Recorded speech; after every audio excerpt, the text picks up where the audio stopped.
اعوذ باللہ من الشیطان الرجیم بسم اللہ الرحمن الرحیم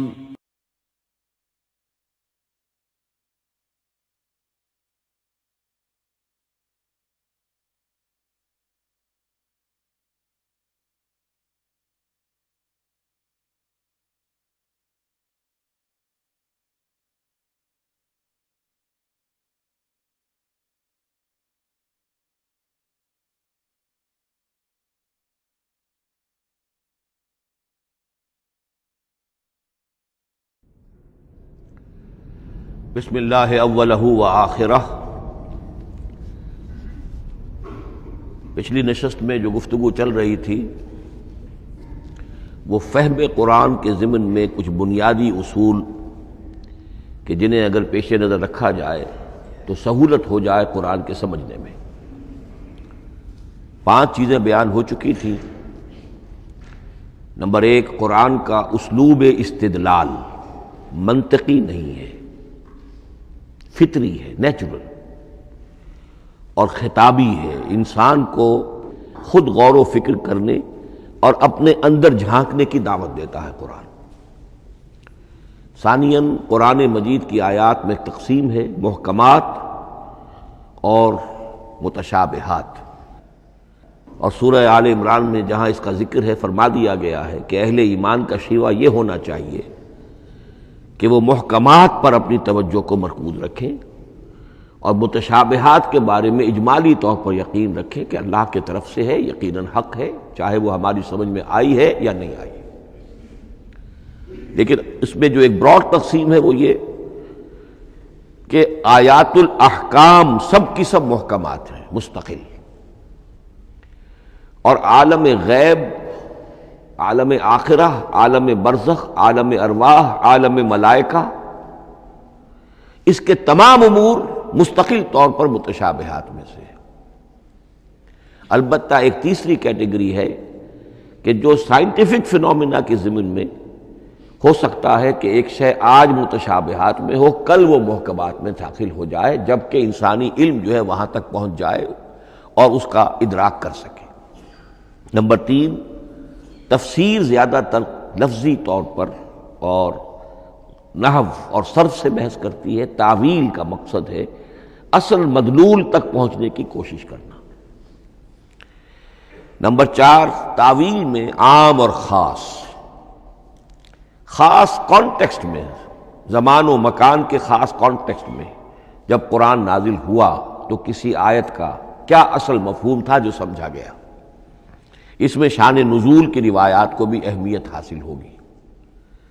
لیکن چونکہ قرآن مجید صرف اس دور کے لیے یا اس علاقے کے لوگوں کے لیے ہدایت نامہ بن کر نہیں آیا تھا، بلکہ پوری نوع انسانی کے لیے تابد الآباد، لہذا اسی میں وہ مضمر ہے، اس میں وہ ہدایت مضمر ہے کہ تعویل عام کر کے آیت کے الفاظ، ان کا در و بست اور آیت کا سیاق و سباق اس کے حوالے سے، اور القرآن یفسر بعضہ بعضا کے حوالے سے یقیناً جو ہے اس میں ابدی ہدایت جو مضمر ہے وہ بھی حاصل کی جا سکتی ہے۔ نمبر 5، تذکر اور تدبر کا فرق، یہ دونوں الفاظ قرآن کے ہیں۔ تذکر کے لیے 4 مرتبہ اللہ نے سورہ قمر میں چیلنجنگ انداز میں فرمایا ہے، وَلَقَدْ يَسَّرْنَا الْقُرْآنَ لِلذِّكْرِ فَهَلْ مِن مُدَّكِرٍ، ہم نے قرآن کو ذکر کے لیے، تذکر کے لیے، ہدایت اخذ کرنے کے لیے، بنیادی نصیحت حاصل کرنے کے لیے نہایت آسان بنایا ہے۔ تو ہے کوئی جو اس سے تذکر کرنا چاہے؟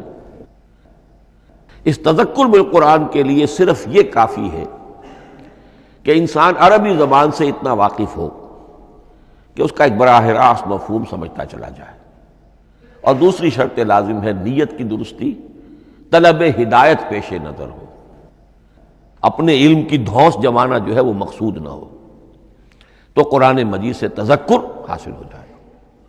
تدبر کے اعتبار سے قرآن مجید مشکل ترین کتاب ہے، بلکہ میں نے اس وقت ایک غلط لفظ استعمال کر دیا تھا، دنیا کی مشکل ترین، یہ دنیا کی کتاب ہے ہی نہیں، یہ تو مشکل ترین کتاب ہے، بھائی معنی کہ اللہ تعالیٰ کے علم کامل سے اس کا نزول ہوا ہے، اس علم کا احاطہ کسی انسان کے لیے ممکن نہیں ہے۔ اسی طرح یہ قرآن ایک ایسے سمندر کے مانند ہے جس کا نہ کوئی کنارہ ہے اور نہ ہی اس کی کوئی تہہ ہے۔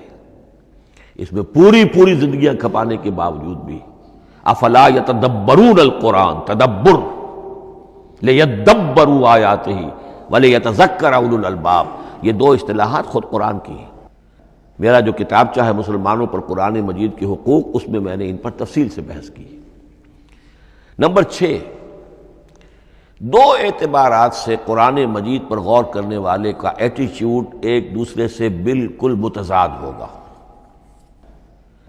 احکام کے حوالے سے ایک طالب علم کا رخ پیچھے کی طرف ہونا چاہیے، اسلاف نے کیا سمجھا، ان سے پہلوں نے کیا سمجھا، ان سے پہلوں نے کیا سمجھا، صحابہ نے کیا سمجھا، یہاں تک کہ اپنے آپ کو محمد الرسول اللہ کے قدموں میں پہنچا دیجیے۔ دین کا عملی پہلو، حلال اور حرام، جائز و ناجائز، یہ چیزیں آپ کو، یہ نہیں کہ آپ کو نئے زمانے کی وہ جو بھی ریسرچ ہو اس کے حوالے سے اور نئے زمانے کے سائنسی جو حقائق ہیں ان کے حوالے سے بات کریں۔ دوڑ پیچھے کی طرف ہے گردش ایام، تو پیچھے سے پیچھے، پیچھے سے پیچھے، یہاں تک کہ مصطفیٰ برسا خیش را کے دی ہم اوست اگر بہو نہ رسیدی تمام مولا۔ لیکن حکمت، سائنس اس کے حوالے سے آگے بڑھی ہے، آگے سے آگے بڑھی ہے۔ وہ تو میں عرض کر چکا ہوں کہ وہ جو فینومینا قرآن مجید میں سائنٹیفک مذکور ہیں، ان کی اصل حقیقت جو ہے وہ ہمارے اگر اسلاف کو سمجھ میں نہیں آ سکی تو بات سمجھ میں آتی ہے۔ ابھی اس علم کی سطح ہی اتنی کمزور تھی، اتنی نیچی تھی کہ ان کی اس کا ادراک ممکن نہیں تھا۔ اس میں آگے بڑھیے تو اس میں بالکل متضاد ہو گیا کہ ایک میں زمانے کا ساتھ دینے کی بجائے زمانے سے بھی آگے چلو، اور ایک میں پیچھے پیچھے پیچھے پیچھے، یہاں تک کہ محمد الرسول اللہ والذین معہ، محمد الرسول اللہ والذین معہ، ان کے قدموں تک اپنے آپ کو پہنچا دو۔ آخری شے فہم قرآن کے ضمن میں، لیکن یہ last but not the least کے مصداق ہے، یہ بات بہت صراحت کے ساتھ مولانا مودودی نے لکھی ہے تفہیم القرآن کے مقدمے میں، اور بہت اہم بات ہے، بہت اہم بات، اور وہ یہ ہے کہ قرآن مجید ایک ایسی کتاب نہیں ہے جسے کوئی محقق اور ریسرچ اسکالر اپنی لائبریری میں بیٹھ کر اور ریفرنس بک سامنے رکھ کر ادھر سے ادھر اور سمجھ لے۔ اس کے سمجھنے کی شرط لازم یہ ہے کہ جو یہ راستہ دکھاتا ہے اس پر چلنا شروع کرے۔ ایک ایک قدم کے بعد قرآنی حقائق مزید منکشف ہوں گے، اور مزید منکشف ہوں گے، اور مزید منکشف ہوں گے۔ جب تک قرآن مجید کے بتائے ہوئے راستے پر آدمی چلے گا نہیں، قرآن کی اصل حقیقت اس پر کبھی منکشف نہیں ہوگی۔ چاہے تفسیر لکھ دے، وہ تو لفظوں کی بحث ہے، صرف اور نحو ہے یا روایات ہیں، وہ جمع کر دیجئے، لیکن یہ کہ قرآن مجید کا صحیح فہم عمل کے بغیر ممکن ہے۔ جیسے قرآن مجید میں آتا زادتہم ایمانا، ایمان بڑھتا ہے، عمل کے ذریعے سے ایمان بڑھتا ہے۔ میں اس میں ایک شے کا اضافہ کر رہا ہوں، میرے نزدیک قرآن مجید مینول آف ریولیوشن، محمد عربی صلی اللہ علیہ وسلم نے ایک عظیم انقلاب برپا کیا دنیا میں، اور ایک انقلابی جد و جہد کی ہے۔ دعوت کے قبول کرنے والوں کو منظم کرنا، ان میں سم و طاعت کی عادت پیدا کرنا، پھر ان میں تن من دھن قربان کرنے کا جذبہ پیدا کرنا، پھر ان کا تزکیہ کرنا، ان کی تربیت، پھر جب وہ تیار ہو جائیں تو باطل سے ٹکر، اور اس میں پھر جہاد اور قتال کے مراحل، تاکہ انقلاب آ گیا، اور یہ کہ جاء الحق وزہق الباطل ان الباطل کان زہوقا۔ اس جد و جہد کے ہر مرحلے پر قرآن نازل ہو رہا ہے، جو اس مرحلے کے جو مسائل ہیں، جو اس مرحلے کے پرابلمز ہیں، جو اس مرحلے کی مشکلات ہیں، ان سے بحث کر رہا ہے۔ اب اگر کوئی فرد یا کوئی گروہ اس پروسیس میں وہ داخل ہی نہیں، وہ سمجھ ہی نہیں سکتا کہ یہ جو بات کہی جا رہی ہے اس کا اصل محل کیا ہے، مقام کیا ہے، کیوں کہی جا رہی ہے۔ وہ تو جب اسی قسم کی انقلابی جد و جہد میں کوئی خود مبتلا ہوگا تو اسے معلوم ہوگا کہ یہ تھی وہ مشکل، یا یہ تھا وہ مسئلہ، یا یہ تھا وہ مرحلہ جو اس وقت کی جو جد و جہد تھی محمد الرسول اللہ والذین معہ کی، کہ اس وقت یہ آیات نازل ہوئی۔ اس طریقے سے مینول آف ریولوشن میں کہا کرتا ہوں، چونکہ ہماری جو طب کی تعلیم ہوتی ہے ان میں مینول آف ڈسیکشن سب سے پہلے جو ہے اناٹمی پڑھائی جاتی ہے، اور ڈیڈ باڈی کی ڈسیکشن ہوتی ہے، تو مینول آف ڈسیکشن جو ہے وہ پہلی کتاب ہوتی ہے جو ہمیں ملتی ہے۔ یہ ہوتا ہے، بتایا جاتا ہے یہاں ذرا شکاف دو اور یہ کھال کو کاٹو، اس کے اندر تمہیں یہ نظر آئے گا، یہ فیشیا ہے، پھر اسے اس کے اندر ایک اور شگاف دو، یہ نظر آئے گا۔ بالکل اسی طریقے سے قرآن مجید کی انگلی پکڑ کر اگر آپ چلیں گے تو پھر درجہ بدرجہ قرآن آپ پر منکشف ہوتا چلا جائے گا۔ اور اگر آپ نے اسے صرف ایک اکیڈمک ایکسرسائز بنا لیا، ایک علمی بات ہے، اس سے آگے کچھ نہیں، تو قرآن مجید کا جو اصل لب لباب ہے، جو اصل اس کا جوہر ہے، وہ کبھی منکشف نہیں ہوگا۔ اب آئیے ایک اہم موضوع، اعجاز قرآن کے وجوہ کیا ہیں۔ پہلی بات تو یہ سمجھ لیجئے کہ قرآن مجید کی حقانیت پر بنیادی طور پر دو قسم کی دلیلیں ہیں۔ ایک دلیل خارجی ہے، خارجی دلیل محمد الرسول اللہ صلی اللہ علیہ وسلم کی شخصیت اور آپ کا کارنامہ، الصادق الامین، قد لبثت فیکم عمرا، میں تمہارے مابین ایک عمر گزار چکا ہوں، تم نے مجھے دیکھا، میرا کردار دیکھا، تم نے خود مجھے الصادق اور الامین کا جو ہے خطاب دیا، تو خود حضور کی شخصیت دلیل ہے قرآن مجید کی حقانیت پر۔ اس اعتبار سے ایک مضمون بہت اہم ہے، اور وہ یہ کہ قرآن اور محمد صلی اللہ علیہ وسلم اس طرح ایک دوسرے کے ساتھ جڑے ہوئے ہیں، گتھے ہوئے ہیں، ایک وحدت بن گئے ہیں، ایک آرگینک ہول بن گئے ہیں، کہ ایک دوسرے کے لیے شاہد بھی ہے اور ایک دوسرے کے لیے کمپلیمنٹری بھی ہے، جس کے لیے میں دو مقامات سے استشہاد کروں گا۔ سورہ بینہ میں فرمایا لم یکن الذین کفروا من اہل الکتاب والمشرکین منفکین حتی تأتیہم البینہ، اہل کتاب میں سے اور کفار میں سے، مشرکین میں سے جو لوگ جنہوں نے کہ کفر کیا تھا، وہ علیحدہ نہیں کیے جا سکتے تھے جب تک کہ بینہ نہ آ جاتی۔ اب بینہ کیا ہے؟ رسول من اللہ یتلو صحفا مطہرۃ فیہا کتب قیمہ، بینہ دو چیزوں سے مل کر بنی، رسول من اللہ یتلو صحفا مطہرۃ فیہا کتب قیمہ، رسول اور قرآن مل کر بینہ ہے، رسول کی شخصیت بین ہے، اور یہ قرآن مجید کے لیے دلیل ہے۔ دوسری طرف قرآن مجید محمد کی رسالت کا ثبوت ہے، جیسے کہ آپ دیکھتے ہیں یاسین والقرآن الحکیم انک لمن المرسلین، والقرآن الحکیم، قسم ہے اس قرآن حکیم کی، یعنی یہ قرآن حکیم گواہ ہے، شاہد عادل ہے کہ اے محمد آپ اللہ کے رسول ہیں۔ محمد کی شخصیت، حقانیت قرآن پر دلیل، قرآن محمد کی رسالت پر دلیل، ایک دوسرے کے شاہد۔ دوسرا مقام سورہ طلاق کا ہے، قد انزل الیکم ذکرا، دیکھو لوگو اللہ نے تمہارے لیے یاد دہانی ذکر نازل کر دیا ہے۔ وہ یاد دہانی کیا ہے؟ رسولا یتلو علیکم آیات اللہ مبینات، اللہ کا ایک رسول جو تمہیں پڑھ کر سنا رہا ہے اللہ کی آیات بینات۔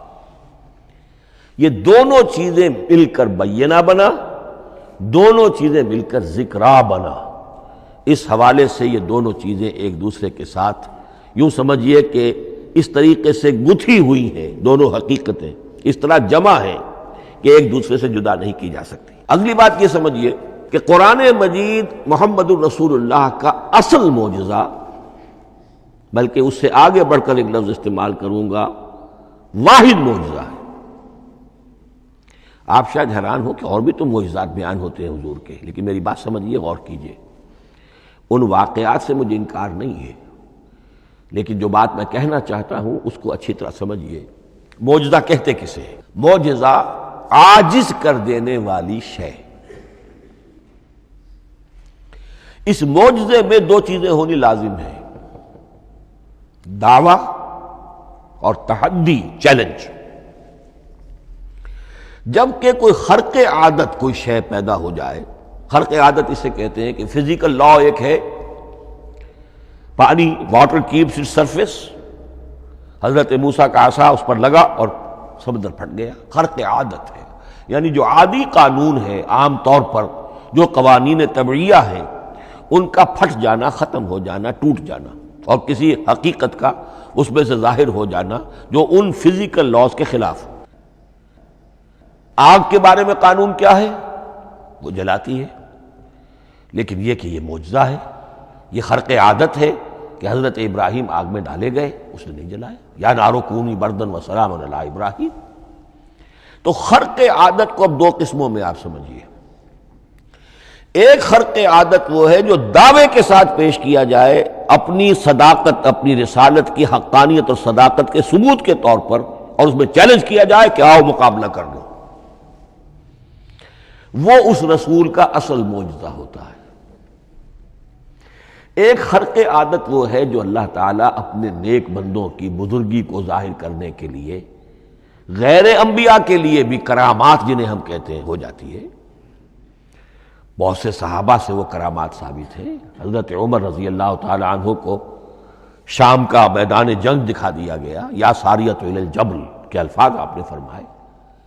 ابھی تو ٹیلی ویژن کہیں نہیں تھا، ابھی یہ سارے وسائل و ذرائع موجود نہیں تھے، یہ خرق عادت ہے۔ غیر نبی کے لیے اسے ہم کہیں گے کہ یہ کرامات ہے۔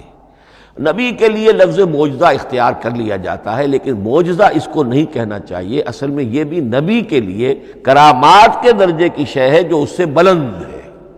معجزہ وہ ہے جسے کوئی نبی دلیل کے طور پر پیش کرے اور اس پر چیلنج کرے کہ آؤ اور مقابلہ کرو۔ مثلا حضرت موسیٰ علیہ السلام کو دو معجزے دیے گئے،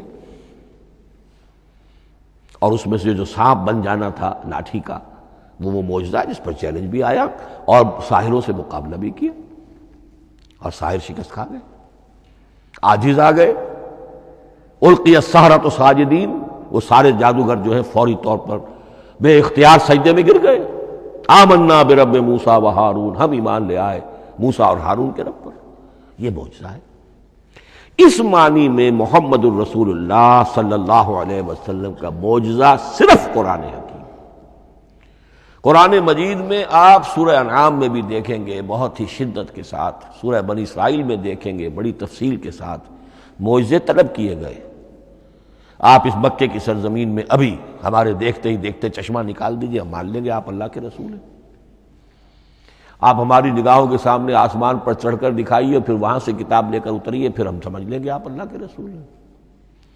آپ کے لیے چشم زدن میں کوئی محل سونے کا چاندی کا تیار ہو جائے، مان لیں گے آپ کو اللہ کے رسول ہیں۔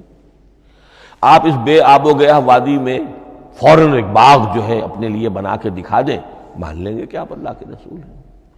ایسے تمام مطالبات پر اللہ تعالیٰ کی طرف سے کوڑا جواب ملا، اللہ اس قسم کی کوئی شے نہیں دکھائے گا۔ بلکہ سورہ انعام جب ہم پڑھیں گے وہاں تو بہت ہی واقعہ یہ ہے کہ اس کو پڑھ کر رقت طاری ہوتی ہے کہ ایک موقع پر ایسا محسوس ہوتا ہے کہ حضور صلی اللہ علیہ وسلم کی طبیعت مبارکہ میں یہ خیال پیدا ہو گیا کہ اللہ کو ایسی شے ان کو دکھائی دی جائے تاکہ چپ تو ہو جائیں، نہ بھی مانیں گے چپ تو ہوں گے، ورنہ تو عوام کے سامنے ان کی دلیل مجھ پر قائم ہو رہی ہے کہ بھائی یہ رسالت کے مدعی ہے، ہم کہتے ہیں معجزہ دکھاؤ، معجزہ نہیں دکھاتے، تو پوزیشن میری جو ہے کمزور ہو رہی ہے۔ وہاں جس انداز میں اللہ نے کہا ہے، ہرگز نہیں، اے نبی اگر آپ کے اختیار میں ہے تو کہیں آسمان پر سیڑھی لگا لیجئے یا زمین میں سرنگ لگا کے کوئی معجزہ لا سکتے ہو تو لے آئیے، ہم نہیں دکھائیں گے۔ رقت طاری ہوتی ہے۔ تو حضور کا معجزہ اس معنی میں صرف ایک ہے اور وہ قرآن ہے۔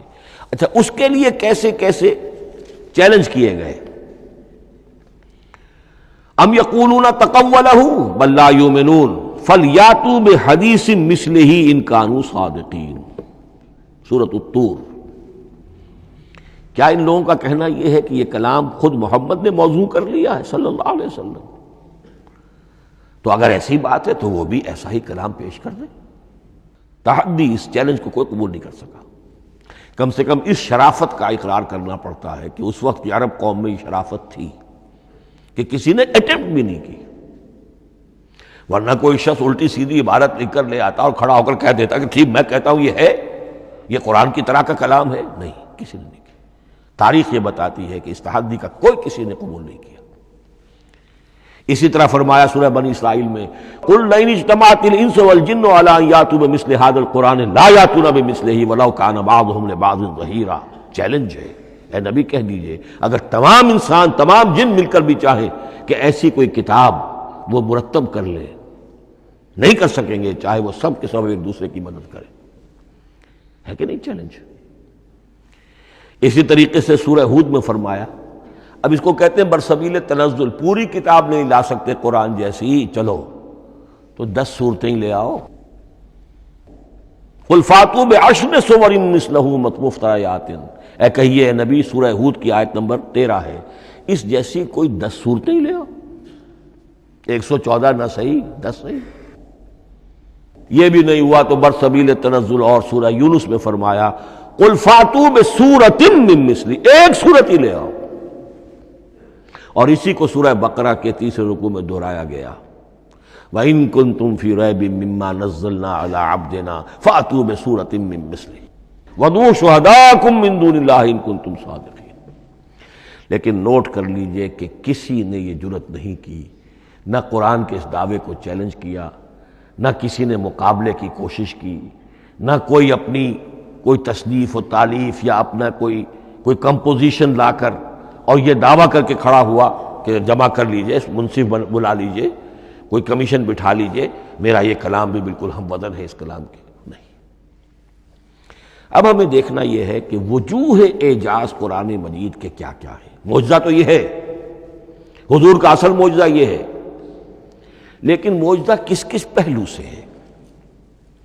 یہ ایک ایسا موضوع ہے کہ جس پر پوری تصانیف لکھی گئی ہیں۔ وجوہ الاعجاز، وجوہ اعجاز القرآن، قرآن کے معجزہ ہونے کے کون کون سے پہلو ہیں۔ اس کا واقعہ یہ ہے کہ احسان ناممکن ہے، اور جیسے جیسے زمانہ آگے بڑھے گا اس کے اور پہلو واضح ہوتے جائیں گے۔ سنوریہم آیاتنا فی الآفاق وفی انفسہم حتی یتبین لہم انہ الحق۔ لیکن یہ کہ کس کس پہلو سے یہ معجزہ ہے، چند موٹی موٹی باتیں ضرور سمجھ لیجئے۔ لغت، ادب، فصاحت، بلاغت، عذوبت، مٹھاس، اس کے اعتبار سے قرآن معجزہ ہے۔ لیکن اس اعتبار سے قرآن معجزہ ہے، یا تو تھا اپنے زمانے کے عربوں کے لیے، غیر عرب کے لیے تو نہیں تھا۔ غیر عرب جو ہے قرآن مجید کی جو بھی فصاحت و بلاغت ہے، اس کا جو لٹریری بیوٹی ہے، اس کو تو وہ اپریشیٹ نہیں کر سکتا تھا۔ یہ حصہ جو ہے یا تو عربوں کے لیے تھا اس وقت دائمی، یا آج بھی عرب کچھ نہ کچھ، بہرحال عربی ان کی زبان ہے، وہ پڑھتے ہیں، جیسا کہ میں نے عرض کیا تھا، چاہے عیسائی ہوں اور چاہے یہودی ہوں، وہ بھی اپنے ہاں لٹریچر کی، عربی لٹریچر کی ہائیسٹ کتاب کی حیثیت سے قرآن مجید پڑھانے پر مجبور ہے۔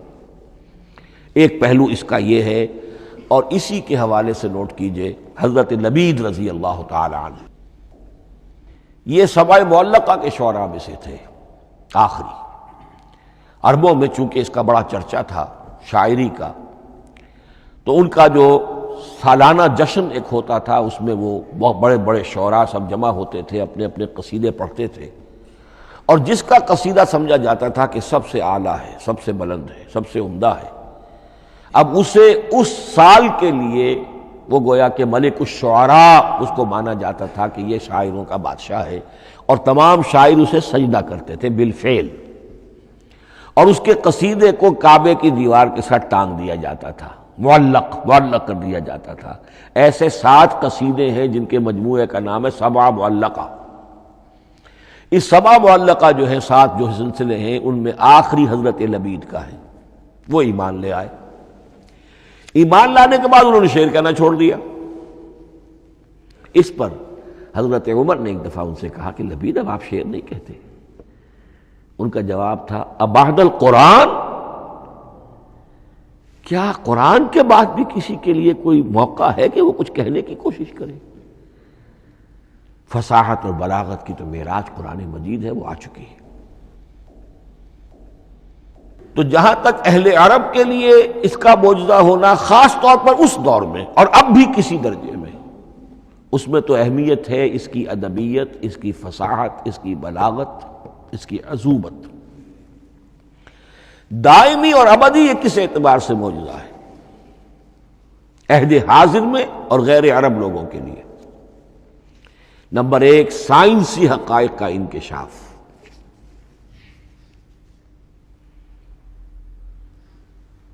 جس طریقے سے کہ یہ سائنسی حقائق منکشف ہوتے چلے جا رہے ہیں ابدی طور پر، میں ڈاکٹر مورس بکائی کا حوالہ دے چکا ہوں اور پروفیسر ڈاکٹر کیتھل مور کا حوالہ دے چکا ہوں، ان کو ذہن میں رکھیے۔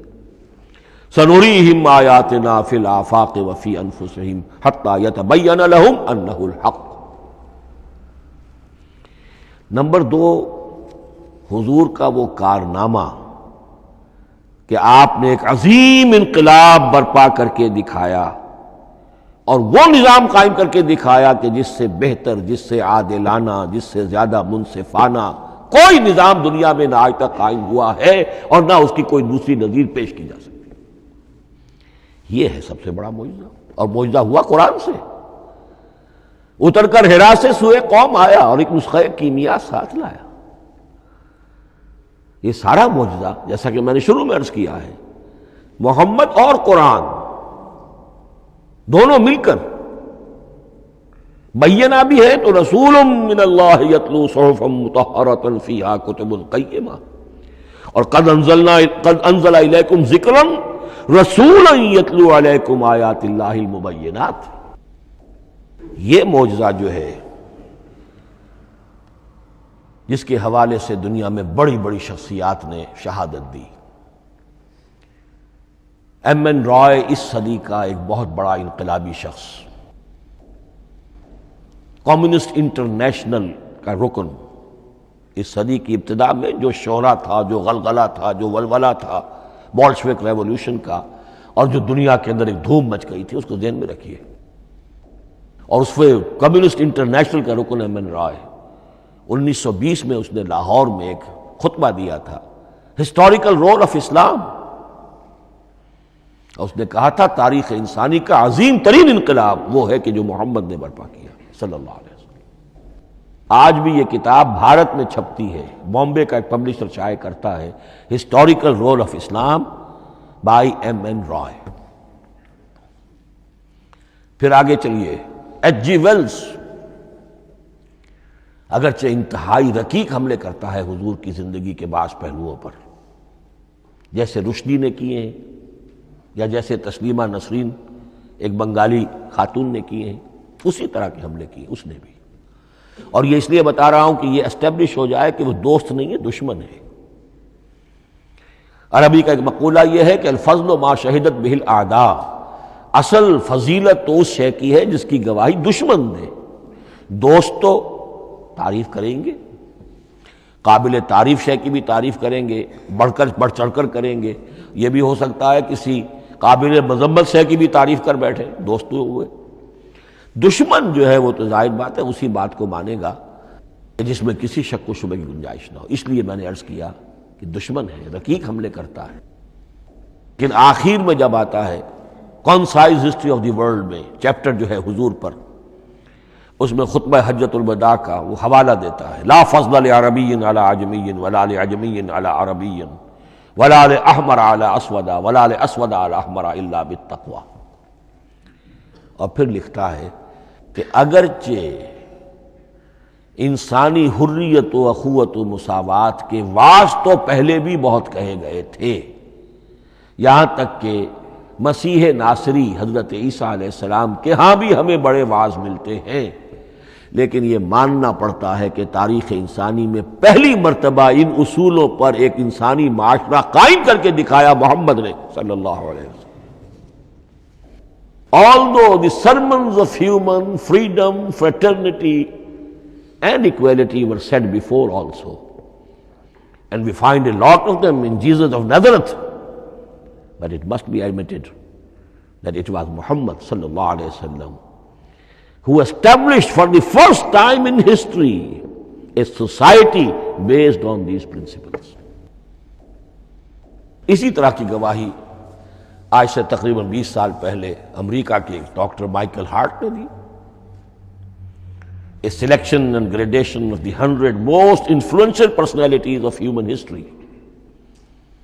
اور نمبر 1 پر محمد کا ذکر کر رہا ہے صلی اللہ علیہ وسلم، اور کہتا ہے naturally I owe an explanation, میں عیسائی ہوں اور ابھی تک عیسائی ہے، وہ اس کی موت کی بھی ابھی کوئی خبر نہیں آئی ہے، عیسائی ہے، لیکن یہ کہ اس نے حضور کو نمبر 1 پر رکھا، حضرت عیسیٰ کو نمبر 3 پہ لے گیا. تو naturally I owe an explanation, اور پھر ایکسپلینیشن دی ہے this is because he is the only person supremely successful in both the religious and secular fields.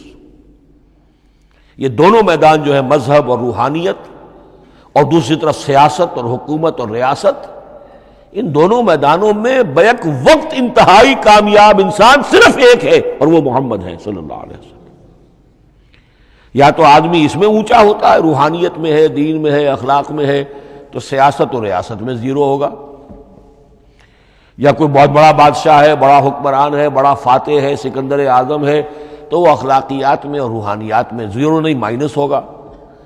یہ معاملہ کہ دونوں میں this is because he is the only person supremely successful in both the religious and the secular fields. لیکن یہ بات note کر لیجئے کہ جو تازہ ایڈیشن ہے اس کتاب کا، اس میں سے یہ پیسج نکال دیا ہے نئے جو ایڈیٹرز ہیں انہوں نے. اس کے لیے آپ کو کسی پرانے ایڈیشن سے رجوع کرنا پڑے گا، concise history of the world, اور وہ لائبریریوں میں مل جائے گا. علامہ اقبال نے اس بات کو یوں بیان کیا ہے، ہر کجا بینی جہان رنگ و بو، کہ از خاکش بروید آرزو، یاد نور مصطفیٰ اورا بہاس، یا ہنود اندر تلاش مصطفیٰ است. اس دنیا میں تمدن کے اعتبار سے، اخلاق کے اعتبار سے، معاشرت کے اعتبار سے کہیں کوئی خوبی اگر تمہیں نظر آتی ہے، کوئی رمق نور کی، خوبی کی، بھلائی کی، رنگ و بو، جان لو کہ یا تو وہ نور محمدی سے مستعار لی گئی ہے، اور یا ابھی تک انسان ابھی محمد کی تلاش میں ہے، ادھر جا رہا ہے، قافلہ ادھر جا رہا ہے، نوع انسانی کا چاروں ناچار ادھر جا رہا ہے. سوشل ایوولوشن کا پروسیس انسان کو افراط و تفرید کے دھکوں کے باوجود تدریجاً لے کر جا رہا ہے بحیثیت مجموعی پوری مین کائنڈ کو اسی بات کی طرف کہ جس کی طرف دعوت دی تھی محمد رسول اللہ صلی اللہ علیہ وسلم. ہر کجا بینی جہان رنگ و بو، کہ از خاکش بروید آرزو، یا ز نور مصطفیٰ اورا بہاست، یا ہنود اندر تلاش مصطفیٰ است.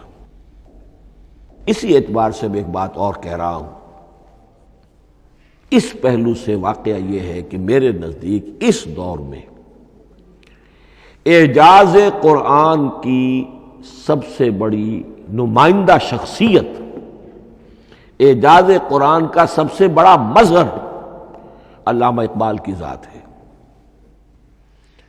20ویں صدی کا مفکر، فلسفی، مشرق و مغرب کے فلسفے پڑھ چکا،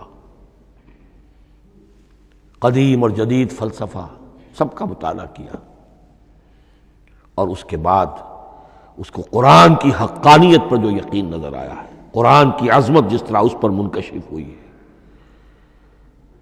وہ واقعہ یہ ہے کہ مجھے کم سے کم اپنی محدود معلومات کی حد تک عظمت قرآن کا وہ انکشاف کسی دوسرے شخص پر نظر نہیں آتا. انہوں نے جس طریقے سے مرثیے کہے کہ مسلمان قوم نے کس طرح قرآن کو چھوڑا ہوا ہے، واعظ ہے تو قرآن سے نہیں کہیں اور سے، تربیت اور تزکیہ نفس ہے تو اس کا تعلق قرآن سے نہیں، وہ بھی کچھ اور مستعار چیزیں ادھر سے ادھر سے لے لی ہیں، فلسفے ہیں تو کہیں اور سے لے لیے ہیں، قرآن سے حکمت جو ہے وہ اخذ نہیں کی گئی ہے۔ کیسی کیسی انہوں نے عظمت قرآن کا جو انکشاف ان پر ہوا اس کی تعبیر کی ہے۔ کتاب زندہ قرآن حکیم، حکمت او لا یزال است و قدیم، حرف اورا ریب نئے، تبدیل نئے، آیاش شرمندہ تعویل نئے، فاش گویا ماں در دل مضمر است، یہ کتابیں نیز چیزیں دیگر است، مثل حق پنہاؤ ہم پیداستو، زندہ و پائندہ و گویاستو، چون بجاں در رفت جہاں دیگر شود، جہاں چو دیگر شد جہاں دیگر شود۔ میں اس میں خاص طور پر دو اشعار آپ کو اس وقت سنانا چاہتا ہوں۔ انہوں نے حضور سے مناجات کرتے ہوئے دو اشعار کہے ہیں، اس سے آپ کو اندازہ ہوگا کہ انہیں کتنا یقین تھا کہ میرے سارے فکر کا منبع قرآن حکیم ہے۔ کہتے ہیں در دلم آئینہ بے جوہر است، اے اللہ کے رسول صلی اللہ علیہ وسلم، اگر میرا دل اس آئینے کے مانند ہے جس میں چمک نہیں ہے، ورب حرفم غیر قرآن مضمر است، اور اگر میرے پیغام میں قرآن کے سوا کوئی شے شامل ہو گئی ہے، قرآن کے سوا کوئی چیز اس میں چھپی ہوئی ہے، مضمر ہے، پردہ ناموس فکرم چاک کن، تو میرے فکر کی ناموس کے دھجیاں بکھیر دیجئے، پردہ ناموس فکرم چاک کن، این خیامہ راز خارم پاک کن، اس شاہراہ کو اس کانٹے سے پاک کر دیجئے، کانٹا میرا، میں کانٹے کے مانند ہوں، پھر اٹھا کر پھینک دیجئے، روز محشر خار و رسوا کن مرا، بے نصیب از بوسہ پاک کن مرا، قیامت کے دن مجھے ذلیل و خوار کیجیے گا اور اپنے قدموں، اپنے پائے مبارک کا بوسہ لینے سے محروم کر دیجیے گا۔ یہ اتنی بڑی بد دعا جو اقبال اپنے آپ کو دے رہا ہے، تو کس قدر یقین اسے حاصل ہے کہ اس نے قرآن کی ترجمانی کی ہے۔ اب آئیے، بہت چھوٹے چھوٹے دو اور مضمون ہیں۔ قرآن حبل اللہ ہے، اس کے کیا معنی ہے؟ حبل رسی کو کہتے ہیں، اللہ کی رسی، حبل من مسد، سورہ لہب میں یہ لفظ آیا ہے۔ امام راغب نے اس کی تعبیر کی ہے، استعیر للوصل ولکل ما یتوصل بہ الی شیء، یا تو تعلق کو حبل سے استعارہ دیا جاتا ہے، استعارے کے طور پر حبل کا لفظ کسی تعلق کے لیے استعمال ہوتا ہے، یا کسی شے تک پہنچنے کا ذریعہ، وہ حبل ہے۔ اب یہ ہمیں لفظ ملتا ہے حضرت علی رضی اللہ تعالیٰ عنہ کی روایت میں، هو حبل اللہ المتین، ترمذی میں یہ الفاظ موجود ہیں، حضرت علی سے منقول ہے رضی اللہ تعالی عنہ، یہی ہے اللہ کی مضبوط رسی، کیونکہ قرآن مجید میں آتا ہے وَاعْتَصِمُوا بِحَبْلِ اللَّهِ جَمِيعًا، تو حبل اللہ کون سی ہے؟ پھر یہ حضرت عبداللہ ابن عمر سے بھی ہے، یہ روایت موجود ہے رزین میں، هو حبل اللہ المتین، یہ قرآن ہی اللہ کی مضبوط رسی ہے۔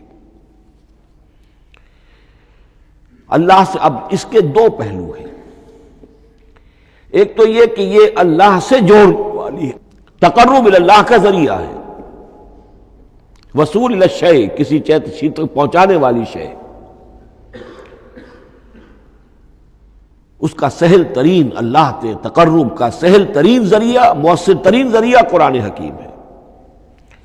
چنانچہ ترمذی میں حضرت عبداللہ ابن مسعود کا یہ قول موجود ہے، القرآن حبل اللہ الممدود من السماء الی الارض، قرآن تو اللہ کی وہ رسی ہے جو تنی ہوئی ہے آسمان سے زمین کی طرف۔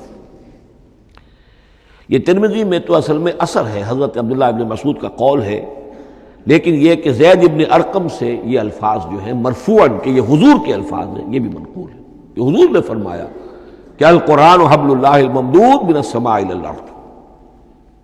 اور ایک بڑی پیاری روایت ہے طبرانی کی معجم کبیر میں کہ ایک مرتبہ حضور اپنے حجرے سے برآمد ہوئے مسجد نبوی کے ایک گوشے میں دیکھا کچھ صحابہ بیٹھے ہوئے قرآن سمجھ رہے ہیں، سمجھا رہے ہیں، پڑھ رہے ہیں، مذاکرہ ہے قرآن۔ آپ کے چہرے پر بڑے بشاشت کے آثار ظاہر ہوئے، خوشی کے آثار۔ آپ چل کر تشریف لائے، پہلے ایک سوال کیا، الستم تشہدون اللہ الہ الا اللہ وانی رسول اللہ وہذا القرآن جاء من عند اللہ، کیا آپ لوگ اس کے گواہ نہیں ہیں کہ اللہ کے سوا کوئی معبود نہیں اور میں اللہ کا رسول ہوں، اور یہ قرآن خاص اللہ کے پاس سے آیا ہے؟ صحابہ کا جواب کیا ہو سکتا تھا؟ بلا یا رسول اللہ، کیوں نہیں اللہ کے رسول، ہم گواہ ہیں، اللہ کے سوا کوئی معبود نہیں، آپ اللہ کے رسول ہیں اور قرآن خاص اللہ کے پاس سے آیا ہے۔ اب آپ نے فرمایا فاستبشروا، خوشیاں مناؤ، فإن هذا القرآن طرفه بأيديكم وطرفه بيد اللہ، اس لیے کہ یہ قرآن وہ شے ہے کہ اس کا ایک سرا تمہارے ہاتھ میں ہے، ایک سرا اللہ کے ہاتھ میں۔ تو وصول الی اللہ کا مؤثر ترین طریقہ، تقرب الی اللہ کا مؤثر ترین طریقہ، سہل ترین طریقہ، شور شوق طریقہ وہ قرآن مجید ہے۔ اس اعتبار سے بھی کہ ہے ہی اللہ کی صفت، یہ ہم بحث کر چکے ہیں پہلے، اللہ کا کلام ہے، کلام صفت ہوتی ہے، اور صفت لا عین ولا غیر، یہ قرآن اللہ کا غیر نہیں ہے، ہم سمجھ نہیں سکتے، لیکن یہ کہ ہر صفت جو ہے وہ تو در حقیقت نہ عین ہے نہ غیر ہے۔ دوسری طرف یہی قرآن جو ہے حبل اللہ اس معنی میں بنتا ہے کہ مسلمانوں کو باہم جوڑنے والی شے، وَاعْتَصِمُوا بِحَبْلِ اللَّهِ جَمِيعًا وَلَا تَفَرَّقُوا، حبل اللہ کو مضبوطی کے ساتھ تھام لو، سب کے سب جمع ہو کر، یہ تمہیں تفرقے سے بچانے والی شے ہے۔ اس کی وجہ کیا ہے؟ ظاہر بات ہے کہ انسانوں جو ہے ان کے اندر اتحاد پیدا ہوگا اتحاد فکری کے نتیجے میں، فکر ایک ہو، نظریات ایک ہوں، ویلیوز ایک ہوں، مقاصد ایک ہوں، تبھی تو انسان متحد ہوں گے۔ یہ بھیڑوں کا گلہ تو نہیں ہے کہ چرواہے کی ایک لاٹھی کافی ہے ان کو جمع رکھنے کے لیے، وہ بھیڑوں کا گلہ ہے۔ انسانوں کو جمع کرنے کے لیے کوئی ایسی شے جو تمہیں ایک فکر سے، ایک نظریے سے، ایک مقصد سے، ایک نصب العین سے متصف کر دے، وہ تمہیں جوڑ دے گی۔ اور قرآن وہ شے ہے جو ایک فکر دیتا ہے، ایک خیال دیتا ہے، ایک نظریہ دیتا ہے، ایک عقیدہ دیتا ہے، ایک مقصد دیتا ہے، ایک نصب العین دیتا ہے، اللہ کے لیے جینا، اللہ کے لیے مرنا، ان صلاتی و نسکی و محیای و مماتی للہ رب العالمین، ایک آئیڈیل دیتا ہے محمد الرسول اللہ کی شکل میں، لقد کان لکم فی رسول اللہ اسوۃ حسنہ۔ اب قرآن وہ چیز ہے کہ جو تمہیں آپس میں جوڑتی چلی جائے گی، تمہارے درمیان اتحاد پیدا ہو جائے گی۔ آخری چیز، مسلمانوں پر قرآن مجید کے حقوق کیا ہیں؟ یہ صرف اشارہ کروں گا اس لیے کہ اس پر میرا کتابچہ موجود ہے، اور اس کتابچے کو اللہ تعالیٰ نے بہت قبول عام عطا فرمایا۔ اس کا انگریزی ترجمہ کیا ایک صاحب نے، از خود کیا، خود ہی ٹائپ کیا، خود ہی چھپوایا۔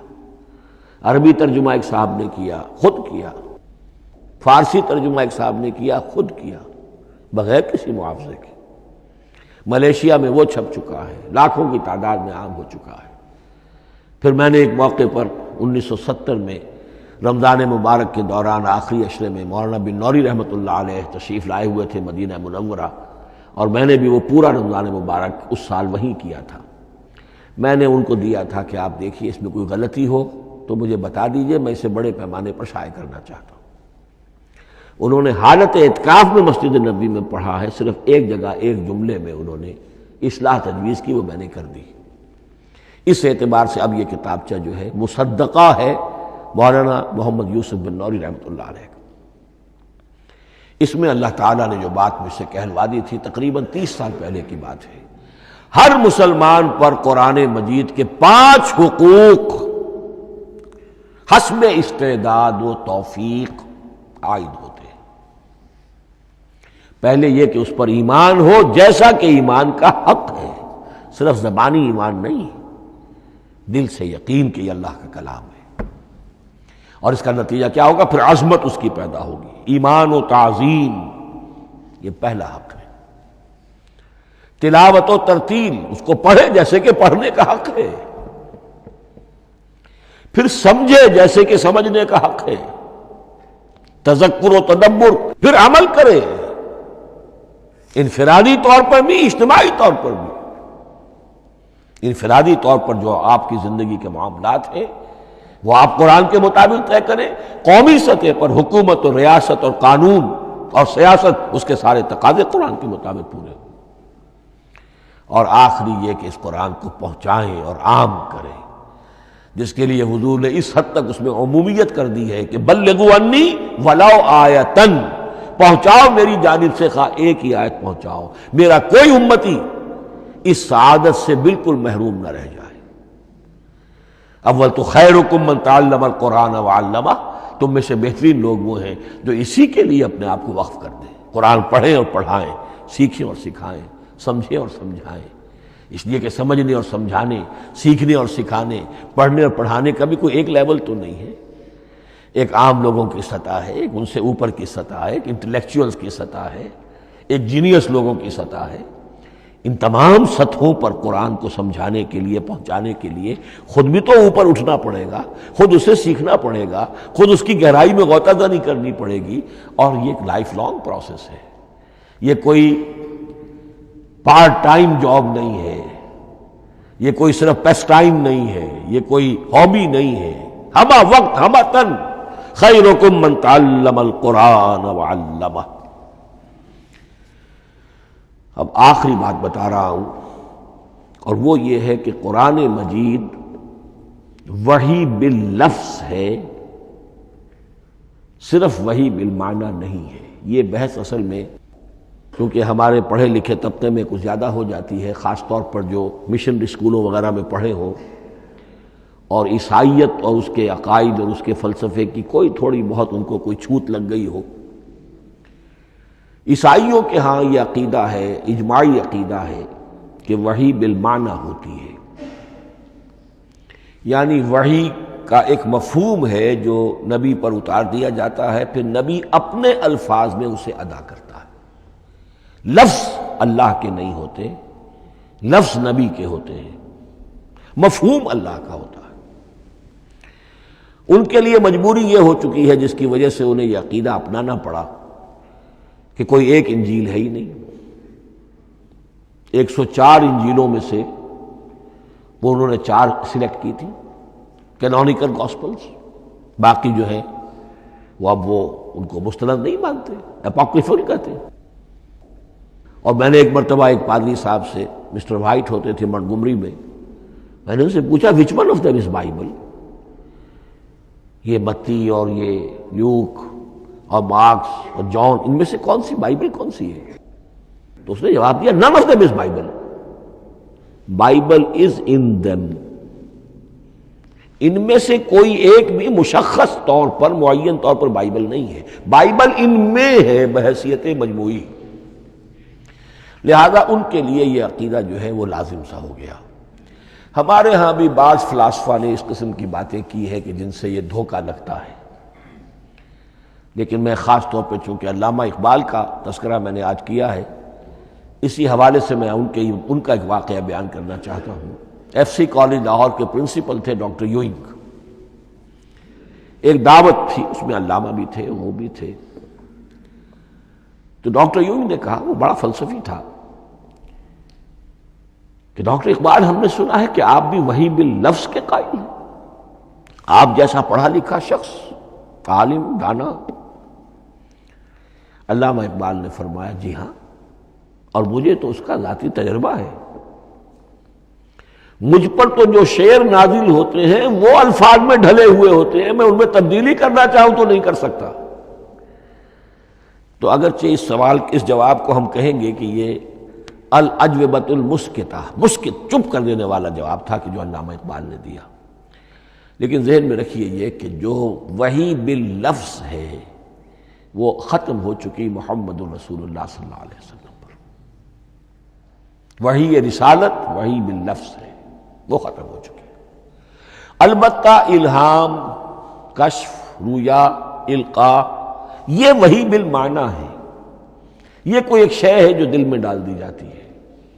اس کے دروازے آج بھی کھلے ہوئے ہیں، اور یہ جان لیجئے قرآن مجید کی حقانیت کا جو اصل ثبوت ہے وہ یہ ہے کہ آپ اسے اپنے باطن کے اندر محسوس کریں۔ یہ جو باطنی تجربہ علامہ اقبال نے کہا ہے کہ انسان اپنے باطن میں محسوس کرے کہ ہاں یہ بات ہے، ٹھیک ہے، اس کے لیے کہ علامہ ابن قیم رحمۃ اللہ علیہ کا قول ایسا ہے، بڑا پیارا قول ہے۔ قرآن کے کچھ پڑھنے والے ایسے ہیں جب قرآن کو پڑھتے ہیں تو یوں محسوس کرتے ہیں کہ ہم مصحف سے نہیں پڑھ رہے، لوح قلب سے پڑھ رہے ہیں، ہمارے دل پر لکھا ہوا قرآن موجود ہے۔ یعنی ہماری فطرت، ہمارے اندر کی کوئی حقیقت ہے جو سرٹیفائی کر رہی ہے، توثیق کر رہی ہے، اٹیسٹ کر رہی ہے کہ ہاں یہ ٹھیک ہے۔ اور اس کی وجہ کیا ہے؟ ہماری روح اور اس قرآن کا منبع وہ ایک ہی ہے، وہ ذات باری تعالیٰ ہے، یہ کلام اللہ ہے، اور ہماری روح امر اللہ۔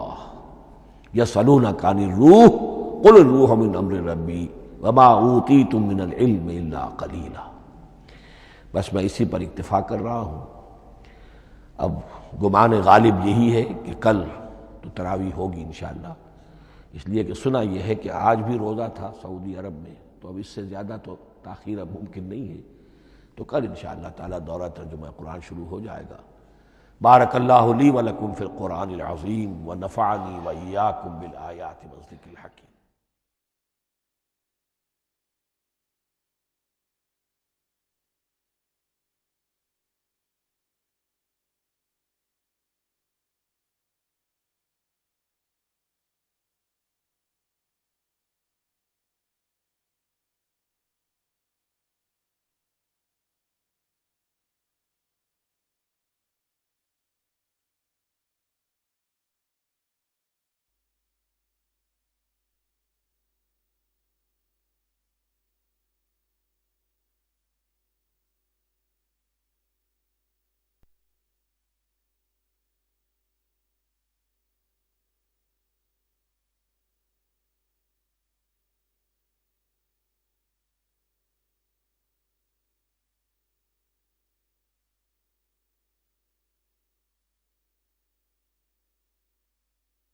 أعوذ بالله من الشيطان الرجيم.